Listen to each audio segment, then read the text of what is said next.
નમસ્કાર. દિવસભરના તાજા સમાચારોમાં તમારું સ્વાગત છે. તમારી સાથે હું છું પિનલગીરી ગોસ્વામી. સમાચારો વિસ્તારથી જાણીએ એ પહેલા મહત્વના સમાચારો ઉપર એક નજર. નમસ્કાર મિત્રો. આજે તારીખ 15 જાન્યુઆરી 2025 વાર છે બુધવાર. મહત્વના સમાચાર ઉપર પ્રથમ એક નજર. પતંગ લૂંટવા મુદ્દે ધીંગાણું, એકબીજા ઉપર દંડા લઈને તૂટી પડ્યા. આ વર્ષે ઉત્તરાયણે 4900 ઇમરજન્સી કેસ નોંધવાની શક્યતા. અસલ અમદાવાદી મૂળમાં લપેટની બૂમો પાડી. અમદાવાદમાં ટેરેસ ટુરિઝમ, પ્રતિ વ્યક્તિ 3000નું પેકેજ. ઉત્તરાયણ પૂર્વે દારૂ ઝડપાયો, પીઆઈ પણ સસ્પેન્ડ. નો હેલ્મેટ નો પેટ્રોલ. હવે યુજીસી અને નેટની પરીક્ષા આ દિવસે યોજાશે. મહાકુંભમાં યુટ્યુબરને બાબાએ ચીપિયાથી ધોઈ નાખ્યો.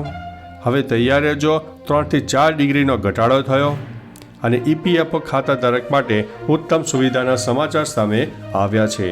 હવે મિત્રો સમાચારો વિસ્તારથી.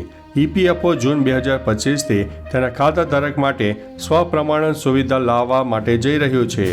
આનો અર્થ એ છે કે હવે કર્મચારીઓને કેવાયસી પ્રક્રિયા માટે નોકરીદાતાની મંજૂરીની જરૂર રહેશે નહીં. હાલમાં કેવાયસી માટે નોકરીદાતાની મંજૂરીની જરૂર હોય છે. ઘણી વખત કંપનીઓ બંધ થયા પછી કેવાયસી પ્રક્રિયા અટકી જાય છે. હવે આ નવી સુવિધા સાથે આ કાગળ કામનો અંત આવશે. મિત્રો, અન્ય મહત્વના સમાચારની વાત કરીએ તો હવે તૈયાર રહેજો, 3 થી 4 ડિગ્રીનો ઘટાડો થયો છે. રાજ્યના વિવિધ જિલ્લામાં મહત્તમ તાપમાનમાં સામાન્ય કરતાં 2 થી 4 ડિગ્રી સેલ્સિયસ સુધીનો ઘટાડો થયો છે. ઠંડા પવનોને કારણે દિવસે પણ ઠંડકનો અનુભવ થયો હતો, જ્યારે લઘુત્તમ તાપમાન યથાવત રહ્યું હતું. પરંતુ આગામી 24 કલાકમાં લઘુત્તમ અને મહત્તમ તાપમાનમાં 2 થી 3 ડિગ્રી સેલ્સિયસ વધારો થવાની સંભાવના હવામાન વિભાગે વ્યક્ત કરી છે. મિત્રો, અન્ય મહત્વના સમાચારની વાત કરીએ તો મહાકુંભમાં યુટ્યુબરને બાબાએ ચીપિયાથી ધોઈ નાખ્યો. મહાકુંભ મેળાનો સોમવારે સત્તાવાર રીતે પ્રારંભ થયો હતો. ઠંડી હોવા છતાં પ્રથમ પવિત્ર સ્નાનમાં કરોડો શ્રદ્ધાળુઓ ભાગ લીધો હતો. આધ્યાત્મિક ઉત્સાહ વચ્ચે મહાકુંભ મેળાનો એક વિડીયો વાયરલ થયો હતો, જેણે સોશિયલ મીડિયા પર ધૂમ મચાવી દીધી છે. વિડીયોમાં એક સાધુને તેના તંબુમાં યુટ્યુબર સવાલ પૂછી રહેલો દેખાય છે. સાધુએ યુટ્યુબર પર ચીપિયાથી હુમલો કર્યો અને તેને મારીને તંબુની બહાર કાઢી મૂક્યો.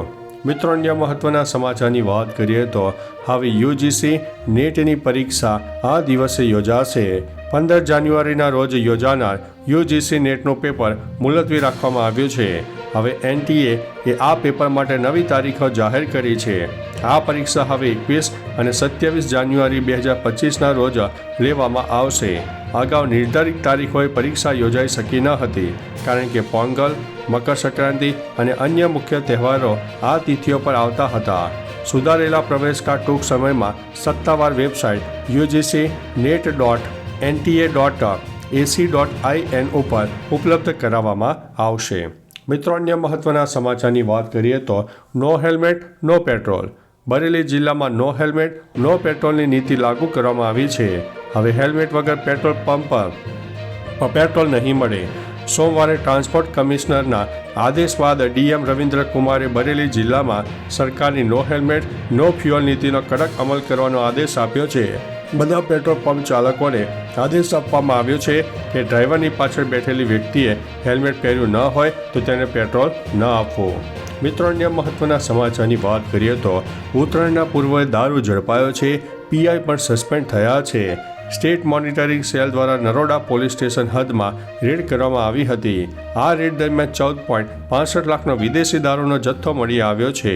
આ દારૂનો જથ્થો મળતા પીઆઈની બેદરકારી સામે આવતા નરોડા પીઆઈ એમવી પટેલને ડીજીપી દ્વારા તાત્કાલિક સસ્પેન્ડ કરી દેવામાં આવ્યા છે. મિત્રો, અન્ય મહત્વના સમાચારની વાત કરીએ તો અમદાવાદમાં ટેરેસ ટુરિઝમ, પ્રતિ વ્યક્તિ 3000નું પેકેજ. આ વર્ષે આખા વિશ્વના પ્રવાસીઓનું ધ્યાન અમદાવાદની પોળોમાં ઉત્તરાયણનો આનંદ લેવા માટે એકત્રિત થયું છે. ટેરેસ ટુરિઝમમાં આ વર્ષે જાણીતી ટૂર ઓપરેટર કંપનીઓએ પણ વૈશ્વિક લેવલે અમદાવાદની પોળની અગાસીની એક દિવસની સ્પેસ સેલ કરીને નવો કોન્સેપ્ટ તૈયાર કર્યો છે, જેમાં એક વ્યક્તિનું 3 થી 5000નું પેકેજ નક્કી કરવામાં આવ્યું છે અને આ પેકેજમાં જમવાનું પણ આપવામાં આવશે. મિત્રો, અન્ય મહત્વના સમાચારની વાત કરીએ તો શાહ અસલ અમદાવાદી મૂળમાં લપેટની બૂમો પાડી. દર વર્ષની માફક આ વર્ષે પણ અમદાવાદમાં કાર્યકર્તાઓ સાથે પતંગ ચગાવીને ઉત્તરાયણની ઉજવણી કરવામાં આવી. શાહનો પતંગ કપાયા બાદ તેઓ હસી પડ્યા.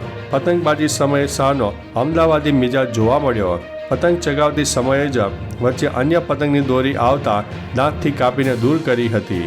અમિત શાહે 2 પતંગો કાપી અને લપેટની બૂમો પણ પાડી હતી. મિત્રો, અન્ય મહત્વના સમાચારની વાત કરીએ તો આ વર્ષે ઉત્તરાયણે 4,900 ઇમરજન્સી કેસ નોંધાવાની શક્યતા. 108 રોજની 3,000થી 4,000 ઇમરજન્સી કેસ આવતા હોય છે. ચાલુ વર્ષે 14 અને 15 જાન્યુઆરીએ 70% જેટલો કેસ વધે એવું અનુમાન છે. 14 જાન્યુઆરીએ 4,900 ઇમરજન્સી અને 15 જાન્યુઆરી 4,500 ઇમરજન્સી કેસો મળી શકે તેવું અનુમાન છે. 108ના તમામ સ્ટાફ વિવિધ હોસ્પિટલની સાથે કનેક્ટેડ છે. અમદાવાદ, અરવલ્લી, ગાંધીનગર, મહીસાગર, નવસારી, પાટણ અને રાજકોટમાં કેસો નોંધાઈ શકે છે. મિત્રો, અન્ય મહત્વના સમાચારની વાત કરીએ તો પતંગ લૂંટવા મુદ્દે ધીંગાણું, એકબીજા ઉપર દંડા લઈને તૂટી પડ્યા. ગાંધીનગર સેક્ટર 4માં પતંગ લૂંટવાની સામાન્ય બાબતે મોટી બબાલ સર્જાઈ છે, જેમાં લોકો એકબીજા ઉપર દંડા લઈને તૂટી પડ્યા હતા. ઘટનાની મામલે જાણ થતાની સાથે જ પોલીસ સ્થળ ઉપર આવી પહોંચી હતી. પતંગ લૂંટવાની સામાન્ય બાબતને લઈને થયેલી બબાલથી આ ઘટનાને લઈને પોલીસે કાર્યવાહી હાથ ધરી છે. તો ચાલો મિત્રો, ફરીથી દેશ અને દુનિયાના સુપરફાસ્ટ સમાચાર લઈને મળતા રહીશો. ત્યાં સુધી અમને રજા આપશો. નમસ્તે.